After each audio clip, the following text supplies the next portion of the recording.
el día de hoy? Yo soy Sei Espinosa para los que no me conocen y este es mi canal de YouTube. ¡Ah, Bárbara! Pues bueno, la verdad es que no me había decidido hacerla, pues por la pena, no más que nada.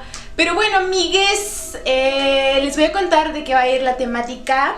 Entonces resulta que a mí siempre me han gustado muchísimo esto de los crímenes misteriosos, las desapariciones y los asesinos seriales y todo lo demás. Entonces si a ti también te gusta todo esto, suscríbete y quédate porque va a estar muy bueno esto. Bueno, no me demoro y vamos a ver el primer caso, que la verdad es uno que me impacta demasiado, pero a la vez se me hace muy interesante. Y una nota: perdón si me ven mucho haciendo esto, si me ven cerrando los ojos, la verdad es que yo soy cegatona, no puedo abrir bien los ojos en la luz, pero si uso lentes se me refleja.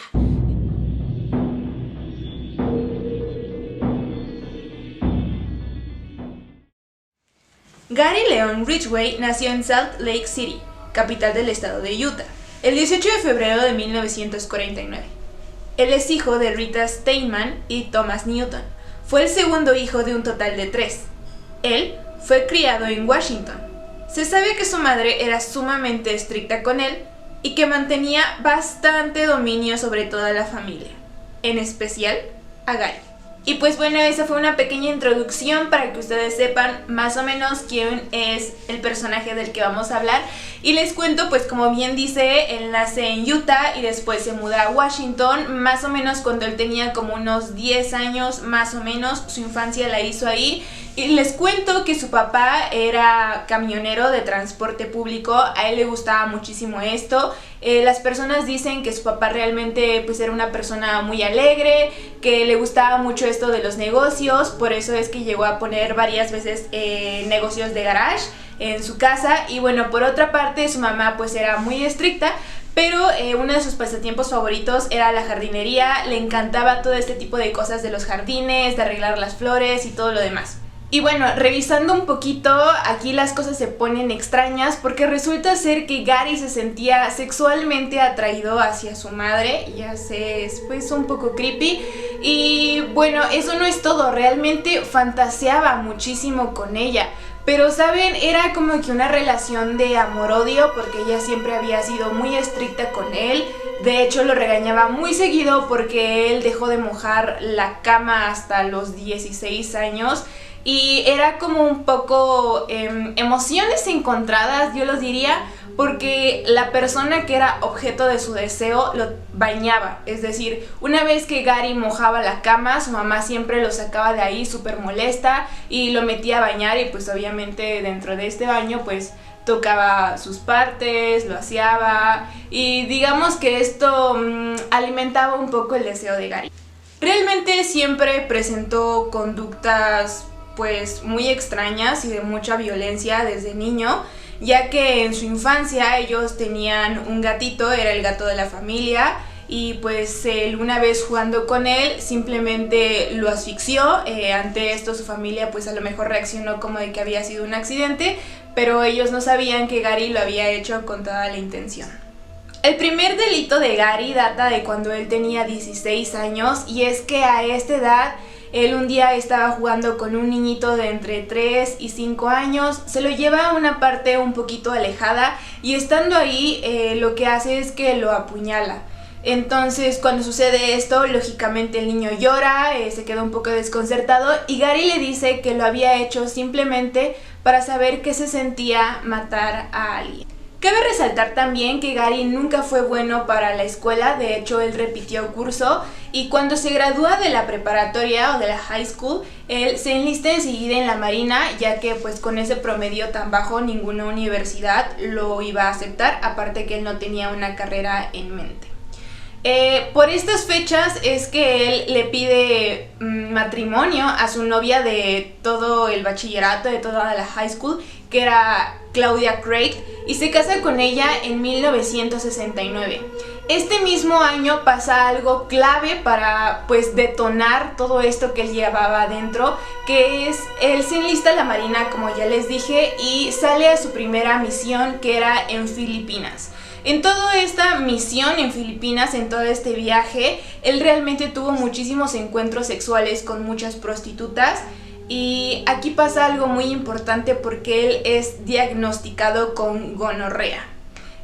Como lo sabemos, la gonorrea es una enfermedad de transmisión sexual que realmente pues produce muchísimos daños colaterales. Él va al doctor y le dicen que pues básicamente es porque se estaba metiendo con muchas prostitutas, y a partir de aquí empieza a generarse en él un odio realmente súper grande a las sexoservidoras, ya que las tachaba de basura, de que ellas les habían contagiado la enfermedad que él tenía, que por su culpa él había tenido que sufrir tanto humillación como pues mucho dolor físico. Al regreso a su casa, después de todo esto, él descubre que Claudia le había sido infiel. Por lo tanto, él se molesta muchísimo y ese mismo año se divorcia de ella. Pero esto también, digamos que sirve mucho para que él entonces vea a su esposa como una prostituta.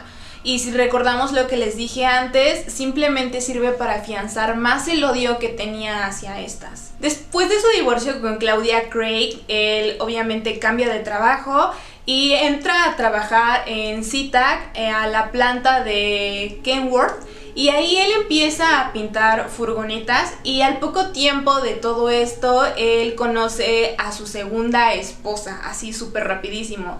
Ella se llama Marcia y ella también es muy clave para esta historia, ya que por lo que Gary relata, Marcia siempre fue como todo su amor para él. Pero en 1975 nace Matthew, quien es el hijo entre Gary y Marcia. En el momento en el que Marcia supo que estaba embarazada, realmente pues esto no le llenó de felicidad a Gary, ya que sabía lo que implicaba que su mujer tuviera un hijo y estuviera embarazada. Significaba que pues esa vida sexual que ellos tenían realmente iba como que a parar un poco, y realmente sí fue así. Marcia relata que en todo su embarazo y después de que tuvo a Matthew, Gary se puso un poco distante. De hecho, él parecía que no estaba feliz con la idea de haber tenido un hijo. Y cuando él empieza a crecer un poco más, realmente Gary empieza a ver a Matthew como un estorbo, ya que le robaba la atención de Marcia. Ya no podía estar con ella pues como a él le gustaba antes.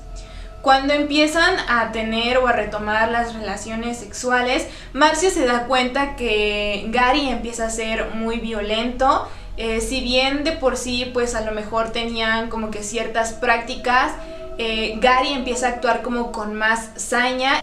Y es aquí en donde empieza a notar ciertas conductas que le espantaban un poco y que la suma de estas llevan a que terminara su matrimonio. Marcia relata que mientras tenían relaciones sexuales, Gary la asfixiaba hasta un punto en donde ella a veces perdía el conocimiento o simplemente era muy salvaje con ella. Esto orilló a que pues su relación se devaluara y ellos se separaran. Ok, quiero que recuerden esto que les acabo de comentar, porque realmente la separación entre Marcia y Gary es muy crucial como para detonar toda esta violencia. En 1985, el 15 de julio para ser más exactos, mientras dos niños estaban jugando, ven algo que parece ser como un maniquí debajo del puente Beck en Green River. Ellos se acercan y se dan cuenta que no es un maniquí, sino realmente es el cuerpo de una mujer. Esta mujer se llamaba Wendy Lee Coffey, y cuando los policías arriban y realmente procesan todo este caso, ellos lo toman como un caso aislado, como un caso a lo mejor de violencia doméstica, de saldar cuentas. Realmente no le dan mucha importancia o la importancia que debería de habérsele dado, y para este tiempo realmente todavía no se ocupaba esto de guardar las pruebas, de hacer análisis. Entonces realmente el caso se enfrió, quedó cerrado, pero nunca se supo quién había sido. A partir de aquí es que empieza la oleada de violencia en toda esta parte de Green River y empiezan a aparecer constantemente cuerpos de mujeres. Es para 1984 que el departamento de policías ya había encontrado 13 cuerpos y docenas de mujeres se reportaban como desaparecidas. Cabe recalcar que pues todos estos crímenes tenían como algunas cuestiones en común. Todos los cuerpos habían sido encontrados con señales de estrangulamiento, todos estos estaban desnudos, tenían claras señales de que habían sido abusadas físicamente, pero la escena realmente era impecable. Otro punto en común que tenían todas estas víctimas es que eran sexoservidoras o eran dependientes a alguna droga. Y pues bueno, como ya les dije, no se encontraban realmente rastros o pistas cerca de estas. Era como si toda el área hubiera sido meticulosamente limpiada. Como ya les había mencionado, Gary trabajaba en la planta de Kenworth en SeaTac y bueno, sus compañeros de trabajo realmente lo describen como una persona muy rara, alguien que no hablaba, no hacía muchísima plática, era como si estuviera ahí, nada más fuera, hiciera su trabajo y se retiraba. No es como que hiciera amigos o compañeros y lo invitaban como a algún tipo de festividad o alguna celebración, él simplemente pues no iba. Y algo que les llamaba muchísimo la atención es que él constantemente cambiaba la pintura de su furgoneta. Esto que les acabo de mencionar, recuérdenlo porque va a ser algo esencial para las pistas que posteriormente se iban a obtener. Y bueno amigos, ya para este punto, como por ahí de 1985, es que la policía llega a formar un escuadrón especial que se dedicaba a investigar todos estos crímenes de Green River. Ellos recibían el nombre de las Fuerzas Especiales de Green River y estudiaban todos estos asesinatos, ya que como se los había dicho antes, realmente todos carecían de pruebas porque parecían realmente ser muy meticulosos. Es entonces que aparece el cuerpo de una chica llamada Marie Malvar. Marie Malvar era una sexoservidora y algunos testigos dijeron haberla visto subiéndose a una furgoneta. Investigando se dieron cuenta que esta furgoneta pues realmente encajaba con la que le pertenecía a Gary Ridgway, y cabe mencionar que pues a él ya lo tenían como un sospechoso. Cuando llegan a la casa de Gary Ridgway, realmente la policía se queda muy impactada porque él mostraba muchísima serenidad, muchísima tranquilidad. Él los dejó sin ningún problema pasar a su casa, investigar pues en su furgoneta y simplemente no encontraron nada. A partir de este incidente que tuvieron con él, no lo pasaron en alto y se dedicaron a investigarlo cada vez más. Para 1987 intentaron detenerlo, pero realmente esto no procedió, ya que todas las pruebas que tenían en su contra eran pruebas circunstanciales y no eran pruebas realmente incriminatorias o pruebas físicas. Como les vuelvo a recordar, en este tiempo no existía muchísimo lo que era el ADN o este tipo de pruebas, es por eso que no se le pudo inculpar. Otro punto muy importante que resaltar era lo que realmente hacía Gary Ridgway con el cuerpo de todas estas chicas, ya que él no solamente las asesinaba, sino que también practicaba lo que era la necrofilia, que es tener sexo con personas muertas o sexo con cadáveres. Él regresaba al lugar de los hechos y antes de que éstas estuvieran pues en estado de descomposición, tenía sexo con ellas. Realmente él ponía a todas estas mujeres en lugares en donde anteriormente ya había tenido relaciones sexuales con Marcia. Algo que se debe de recalcar es la manera en que él dejaba a estas chicas, las dejaba pues muy expuestas, desnudas, como si fuesen basura, lo cual realmente se relaciona con la idea que él tenía de que todas las prostitutas eran una basura. Otro punto muy importante en esta historia es que la policía ya se sentía muy exasperada porque simplemente no daba con el autor de todos estos crímenes. Es por eso que van a visitar a Ted Bundy, un famoso asesino también de esa época, y él los asesora diciéndole que posiblemente la persona que estaban buscando le gustaba la pornografía, cazar y volver a esos lugares para tener sexo con las víctimas. Para 1988 ya eran 40 los cuerpos que se habían encontrado en Green River, y es este mismo año en donde Gary se casa por tercera vez con una mujer llamada Judith Lynch. Realmente Judith nunca sospechó de que Gary llevara una doble vida. Él lo describía como un padre amoroso, como un esposo muy amoroso. Pero bueno, vamos a regresar a lo que yo les había comentado hace rato de lo que decían de él sus compañeros de trabajo. Resulta ser que Gary tomaba las pertenencias de todas estas mujeres y a veces las exponía en una venta de garage o simplemente se las llevaba a su trabajo como para jugar bromas de mal gusto. Él lo que hacía era que entraba al baño de las mujeres y ahí dejaba las joyas de sus víctimas para que cuando entraran pues alguna de sus compañeras simplemente se las pusiera, y a él le gustaba muchísimo ver cómo sus compañeras se paseaban por ahí con las cadenas, anillos, aretes que eran de sus víctimas. Para 1990 realmente la policía ya se había fastidiado muchísimo de tanta investigación y de que no los había llevado a nada. Para este año, de las 50 personas que se dedicaban a estudiar todos estos crímenes, solamente quedaban 5. Como les venía contando, en los 90 es que este caso realmente se enfría, la policía pensaba darle carpetazo, pero es en 2001 cuando todo cambia, ya que en este año llegaron las pruebas de ADN a esos laboratorios. Lo que hicieron es ir al almacén y sacar unas pruebas de semen. De estas hicieron un perfil genético y fueron con Gary Ridgway, el cual les recuerdo que ya era sospechoso, y simplemente a él también le pidieron dar una prueba, y cuando estos dos la contrastaron, realmente el grado de coincidencia era alta.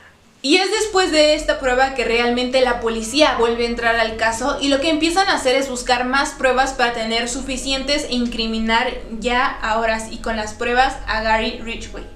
Es entonces que del último cuerpo que tienen, ellos empiezan a sacar partículas de pintura de carro. Como les vuelvo a recordar, Gary Ridgway se dedicaba a pintar furgonetas en la planta de Kenworth. Entonces ellos van, sacan también muestras de la pintura de la furgoneta de Gary y se dan cuenta que las partículas de pintura que tenía el último cadáver junto con las partículas de la furgoneta de Gary realmente también son compatibles. Teniendo ya las pruebas suficientes, el 30 de noviembre de 2001 arrestan a Gary por el homicidio de al menos 40 mujeres. Él al momento del juicio se declara inocente, toda su familia lo apoyaba, como les digo, él nunca había dado como que un indicio de llevar una doble vida, su familia lo describían como amoroso, como alguien responsable y no lo podían creer. Pero como ya tenían las pruebas, realmente esto ya no se podía negar. Por eso, el 5 de noviembre de 2003, Gary se declara culpable del homicidio de 48 mujeres en Green River. El 18 de diciembre de este mismo año se le dicta la sentencia formal, quedándose en cadena perpetua, ya que como él había cooperado bastante con la policía, pues simplemente esa cadena capital o esa pena capital se la redujeron a una cadena perpetua. Y bueno amigos, llegamos hasta el final del video. Como se pudieron haber dado cuenta, es un caso bastante largo del cual hay muchos documentales, pero yo intenté hacerlo más sintetizado. Espero les haya gustado muchísimo, no se olviden de darle manitas arriba, dejar su comentario y suscribirse porque necesito comer, tengo hambre amigos. Y pues bueno, déjenme sugerencias de un próximo caso que les gustaría ver, los quiero mucho, bye.